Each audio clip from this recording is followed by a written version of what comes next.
Good afternoon, and thank you for joining us for today's webinar. The topic this time is Technology-Assisted Review, What You Need to Know. This webinar is hosted by the ABA Legal Technology Resource Center.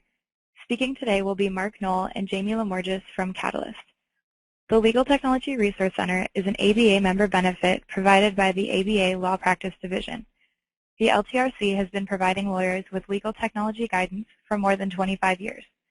You can find a variety of legal technology articles, guides, videos, and other resources on our website at www.lawtechnology.org or at our blog, www.lawtechnologytoday.org. Mark Knoll is a Managing Director of Professional Services at Catalyst Repository Systems, a pioneer in delivering secure cloud-based e-discovery software to corporations and law firms. Mark's specialty is helping clients use technology-assisted review, advanced analytics, and custom workflows to handle complex and large-scale litigations. Before joining Catalyst, Mark co-founded an e-discovery software startup and also was an intellectual property litigator with Latham & Watkins. Jamie Lamorgis is also a Managing Director of Professional Services at Catalyst. Jamie's interdisciplinary research encompasses statistics, computing machinery, philosophy, and process improvement studies. He has 10 years of experience helping corporate clients and law firms navigate complex document reviews. Thank you all for joining us, and we'll now begin the webinar. Hi, this is Mark Knoll. Thanks to everyone for joining us here today. I know the title is a little daunting, what you need to know about technology-assisted review in 30 minutes. So we'll be going through a lot of stuff pretty quickly, but I want to give you an idea of what's out there and what you need to be thinking about when it comes to integrating these types of tools into your review workflows. We'll have some time for questions at the end, of course, and you're free to contact us anytime with additional questions afterwards. We'll have contact information at the end. First, though, let's talk about why should we even care.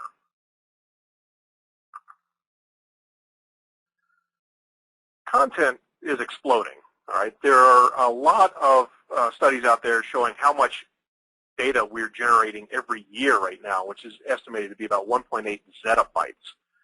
Now, nobody even knows what a zettabyte is.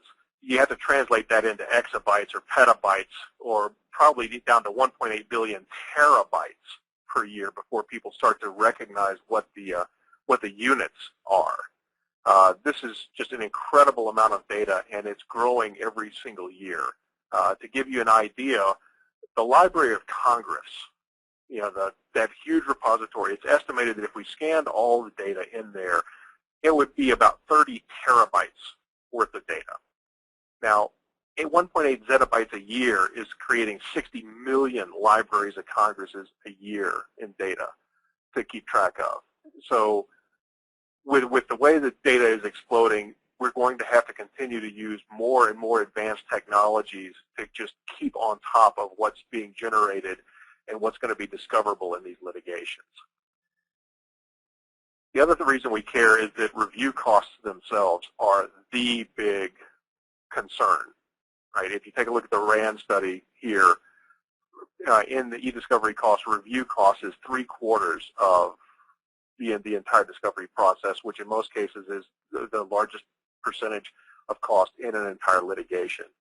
So hitting the review and making review more efficient and more cost-effective is, of course, the best way to bring those costs down and bring things under control. The reason we're pitching technology-assisted review and all these technologies that come under that name is that they allow for a lot of savings. Of course, it's going to depend on what kind of case you've got, what the data looks like, what the workflows and the priorities are. But in general, we're seeing you can save 45 to 75% on the review costs. You see the similar savings on review time. And more importantly, you can identify 70, 80, 90% or so of the relevant documents in a case, which, as we'll see in a little bit, actually does better than full-scale human review. And you'll still save substantially over what you would cost if you put attorney eyeballs on every document. And finally, of course, the legal end. The courts are coming around to recognizing that this is not only necessary, but it's also effective, and they're approving these sorts of technologies as a way to handle the exploding document volumes that we have to deal with. So first, I want to talk about review metrics, and that is, how do you keep track of what is going on when you're reviewing documents, whether you're making progress? You know, the old management adage is, if you can't measure it, you can't manage it. So in some way, we have to be able to measure our use of review technologies to see if they're being effective. So we take, in general, this you've got a bunch of documents that have been collected, some of which are responsive, some of which aren't. Any type of review technology you have, whether it's full-scale human review or search terms or any other type of thing, is all about trying to organize those documents in a way that you can make distinctions. The most common distinction, of course, is whether they're relevant or not relevant. And you want to make a distinction in such a way that you can then pick out the documents that you want, and when you scoop those out, you can do something with them. The problem is, anytime you throw your net into the water here, you're not always going to catch what you wanted to. So how do we measure this? There are lots of different ways, but the two that you really need to know are called recall and precision. Recall is a measure of how complete your catch was. That is, when you throw your net in the water, how many of what you wanted to catch did you actually pull out? It's a measure of completeness. So in this case, you see that it looks like a little over half of the possible relevant documents were actually roped in by the search. So if half of what you wanted to catch was actually caught, that would be 50% recall. The other measure is called precision, and that is how pure was the catch. That is, of the documents that I pulled in, how many of them were what I wanted and how many of them were junk. You know, and in this case, you see it looks like 3/4 or so are relevant, but there's about 1/4 of non-relevant documents in there, so that would be about 75% precision. Those are the numbers that we want to keep track of because, as we'll see in a few minutes, different types of review tasks have different objectives for recall and precision. And a lot of our assumptions about how search works also has built in ideas about how recall and precision work. For example, when you cast a net and you pull these documents out, there are ways that you can change recall and precision simply by changing the scope of your search. And anyone who's used search terms has seen this before. If you use very targeted search terms, you're throwing a narrow, focused net. Right? And what happens in that case generally is your precision goes up. That is, you get more of targeted results, but your recall goes down. You don't pull back nearly as many documents out of the possible whole set. On the other hand, you can cast a very wide net and recall will go up. That is, you'll get most of the relevant documents, most of what you're looking for, but you also tend to pull in more junk that way too. And so the recall goes up with a broader search, but precision goes down. So when we're using these different search methodologies and we're trying to keep track of everything, well, how do we do it? We can't necessarily count every document when we're dealing with a corpus of 1 million documents at a time. So the way we do that, of course, is a technique called random sampling. And I'm going to hand it over to Jamie for a few minutes and let him talk about the math for that. Thanks, Mark. So sometimes I've been accused of having a keen sense of the obvious. And one of the really great things about random sampling is that it's random. You can organize these documents any way you would like. And when you go through, I mean, we're looking at our slide here, using green as our proxy for relevant documents. They seem to be gathered pretty tightly. So how do we think about getting our statistics, our recall and precision? And so we've thrown our net here, and we really want to know out of the overall body, you know, like how much of what we want are we capturing, and how much of just extraneous documents are we reviewing. But to do that, we'll take a random sample of the entire collection. So as we can see here on this slide, the documents in red represent our random sample. We've taken a look at them, and we want to be able to just tell in between what we caught and what we haven't caught. In this case, it looks like what we caught is we've caught in our figurative catch pretty much what we want to. It looks like we've got pretty good recall and reasonable precision. So here, we're just taking a look at a slide. Like, if we have millions of documents in our population, maybe this is what it looks like, and we're trying to just figure out, are we doing a good job?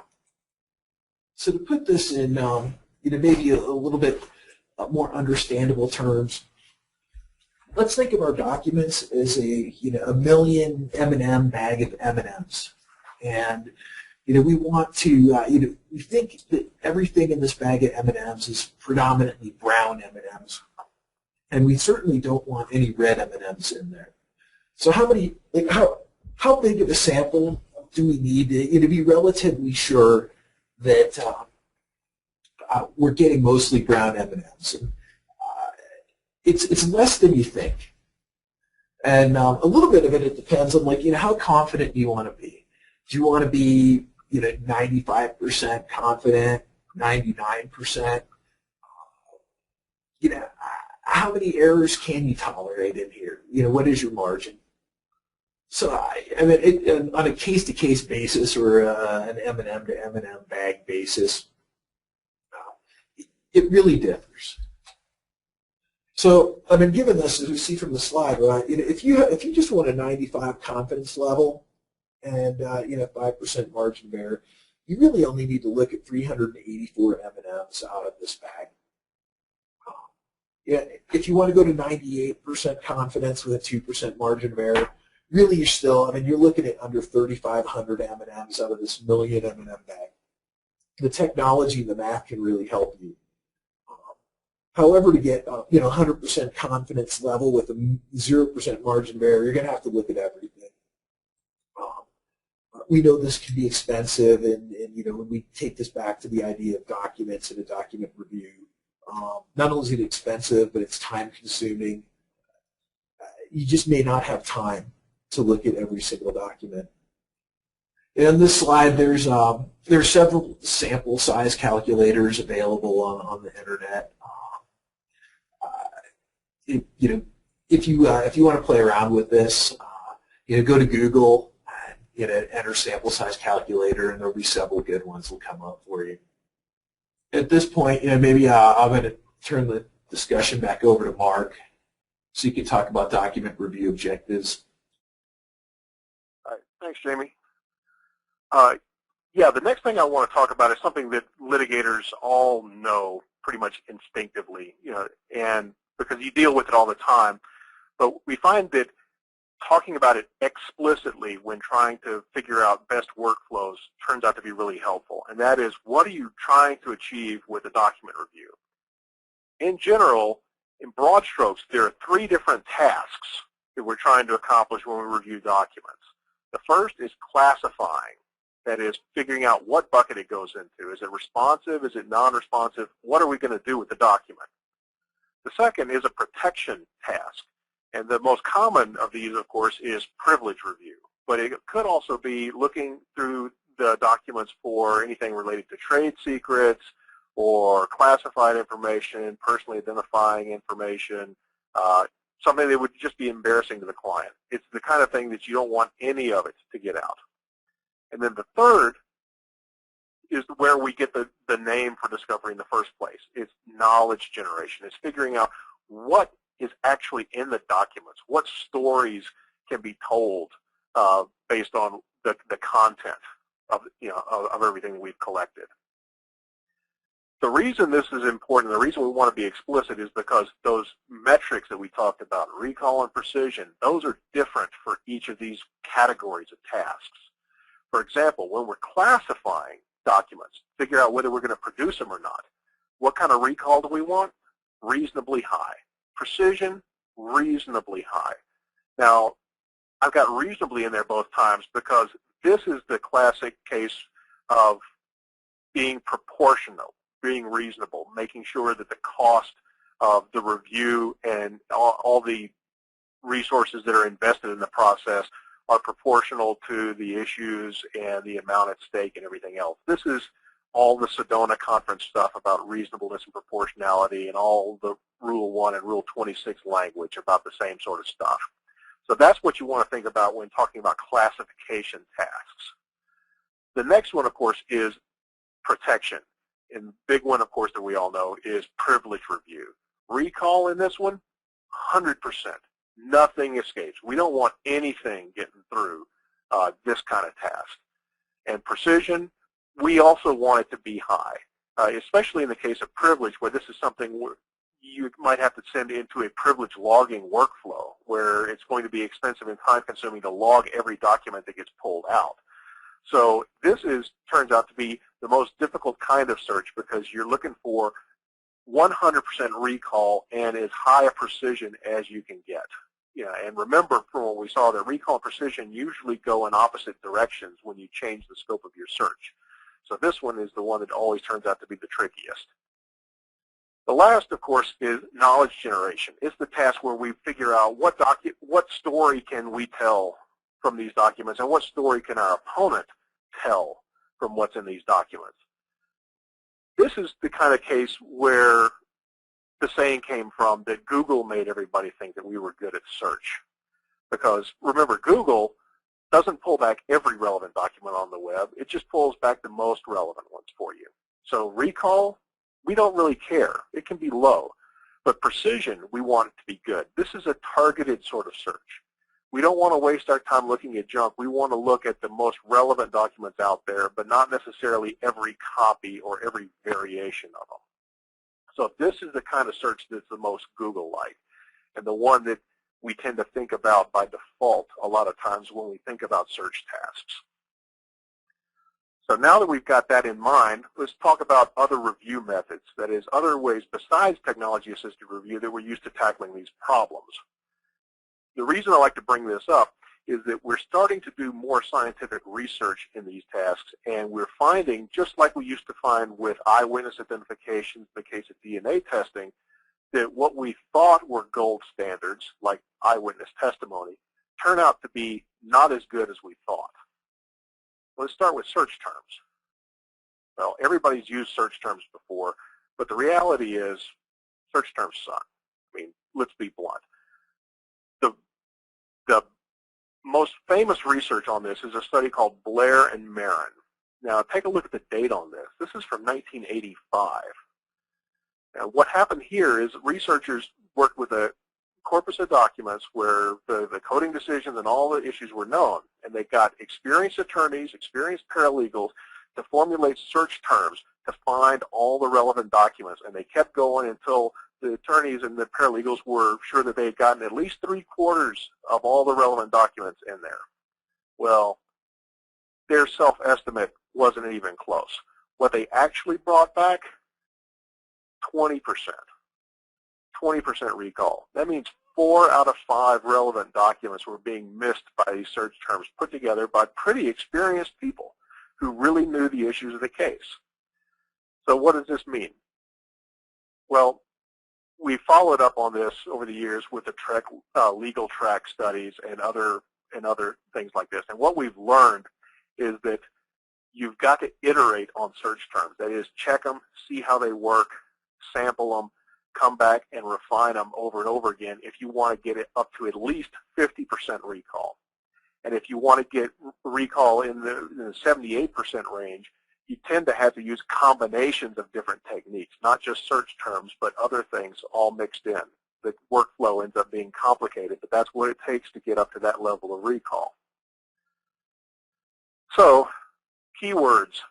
The courts are recognizing this now, too, that they're not as good as we think they are. And that to be effective, not only do you have to iterate and use them in conjunction with other technologies, but they involve the interplay, as quoted here, of the sciences of computer technology, statistics, and linguistics. And not all of us are going to be experts in computer technology and statistics and linguistics and everything else. So what do we do? Well, when faced with this, it's tempting to just resort to what we call the nuclear option, of course. Full-scale human review. We'll look at everything. Attorney eyeballs on every document. And this is what we often consider the gold standard, right? Having an expert take a look at every single document and make a judgment call on whether it's responsive or not. Well, is it really a gold standard, though? Turns out, not so much. There's a really good study that we're going to send a link around for later by Mara Grossman and Gordon Cormack. It was published in a journal a couple of years ago, summarizing a lot of the research on human review and technology-based review. What they found is that human-based review isn't as good as we thought. That a lot of times there's not a whole lot of overlap between one reviewer and the next, even when they're experts, even when they're trained up well. In fact, the same reviewer reviewing the same documents 2 weeks later will often not agree on the same calls. So because of the amount of disagreement and the lack of overlap, there's a theoretical maximum recall and precision that these human review tasks can have, which comes out to be around 70 to 75%, which means that any technique that we can come up with or any combination of techniques that we can prove has better than a 75% recall is arguably better than full-scale human review. And that's going to be important to keep in mind here later. So one other thing to think about with human review, and this is another case of the scientific studies starting to catch up here, is that there are a lot of physiological factors that affect our ability to make these sorts of decisions. This is a study of parole decisions made by judges in Israel, but it's hitting on the same cognitive problem that we run into in document review, which is that making complex legal judgments in a sustained way over and over again all day long is cognitively expensive, and we humans just aren't all that good at it. There's an old saying that justice is what the judge ate for breakfast, but in this case, review accuracy may be what the junior associates ate for lunch. If you look at the chart here and you read the research, it turns out that as the day wears on, as the morning wears on, the judges stop making complex legal judgments and start falling back on heuristics. That is, they start making the safe choice, which in this case is denying parole. In the document review case where somebody's making decisions about documents for 8 or 10 hours a day, the safe decision is often mark it non-responsive or send it to the privilege review workflow.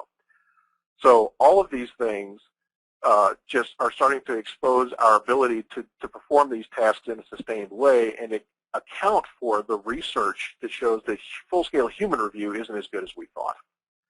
So executive function, all of this stuff, even pictures of nature can make you better at making these judgments.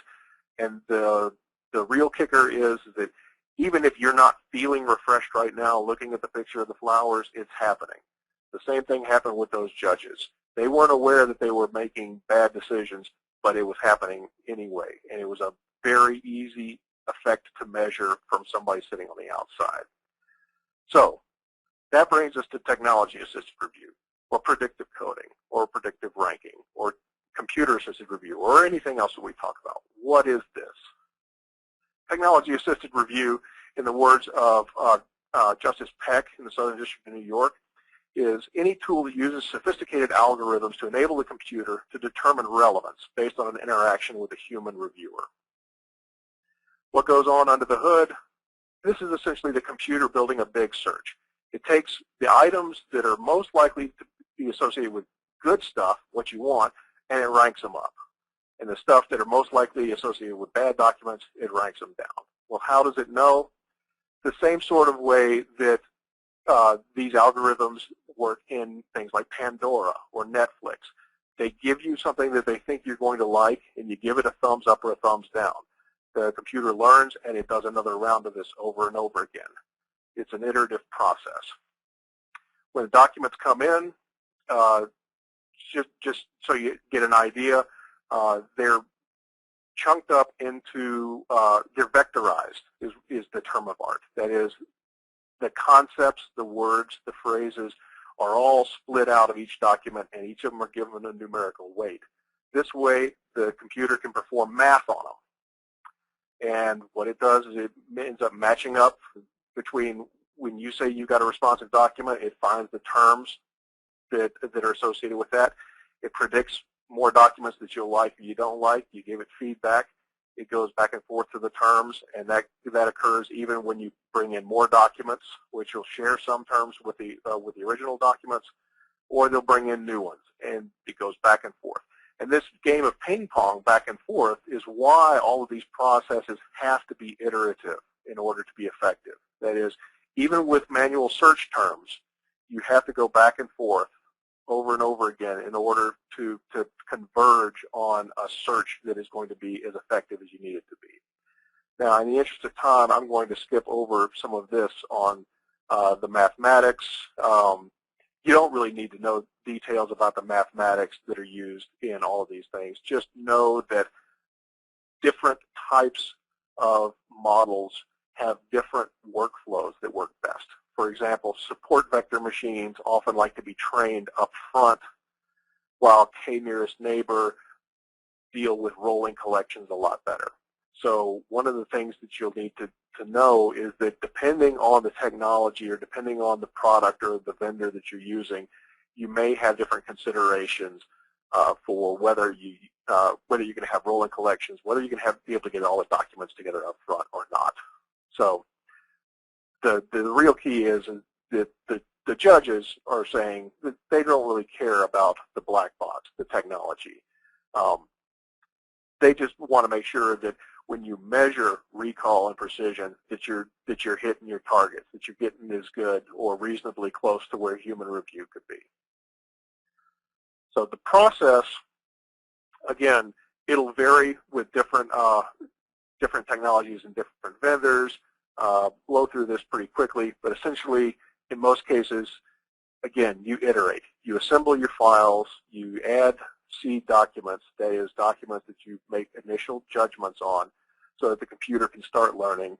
It gives them back to you, and it goes in a circle of predicting, testing, and then having a human train the system by making judgments on documents over and over again until the model converges, and then you can send your documents into review, into pieces of review, or depending on the case, you can just select a cutoff and produce and send them out the door. So some of the considerations and best practices, again, use a validation sample. You've got to be able to keep track of the metrics in these cases so that you can defend the process and defend the results. No matter what technologies or combinations of technology you're using, you plan on iterating and refining. That is, you're going to have to do several cycles of testing and tweaking and improving in order to get the best results. If you're going to use search terms, tend to use them for blacklist. That is, get rid of the Wall Street Journal newsletters or from the iTunes receipts in the email, things that you know are junk. If you're using technology-assisted review, though, don't call with search terms first, because the TAR technologies tend to work better than search terms do. Remember how bad search terms are. So give the TAR technologies a chance to work on the document corpus before you use search terms. It's more defensible and you'll get better results. And the last thing, of course, is remember, as we've said before, use combinations of techniques for high recall tasks. That's the best that's one of the key takeaways from the previous research, is that if you want to do as well as you possibly can in these search tasks, you're going to have to put together combinations of things. So there'll be a human review component, there'll be a search term component, there'll be technology-assisted review components. All of those will be pieced together in a way to maximize your recall. There are some for sampling, these are some of the considerations depending on what type of technology you use. Some will want random sampling, some will want judgmental sampling. Again, in the interest of time, we'll go into that right now, but we will also seen that some of them will work better with rolling collections. Some will work better if all the collections are done up front. In our cases, this is our average right now over the past year. We've seen 67 uploads per case over 160 days. This is what they look like. So if you've got a case that looks like this where collections are going to be coming in piecemeal over a long period of time, you may want to make sure that you select a technology that will deal well with those. Whether or not you use experts versus non-expert reviewers to train your system, we've got some new research on that, again, outside of the scope of this discussion. But what we found is that there is a wisdom of crowds effect out there, and that if you have non-expert reviewers but an expert does the QC on them, you get just as good a result as if the expert reviewed all the documents. But you end up spending a lot less money and a lot less time because it's not bottlenecked with one expensive person. So some of the things to remember: TAR can work with rolling collections. You can use judgmental or random sampling depending on the technology.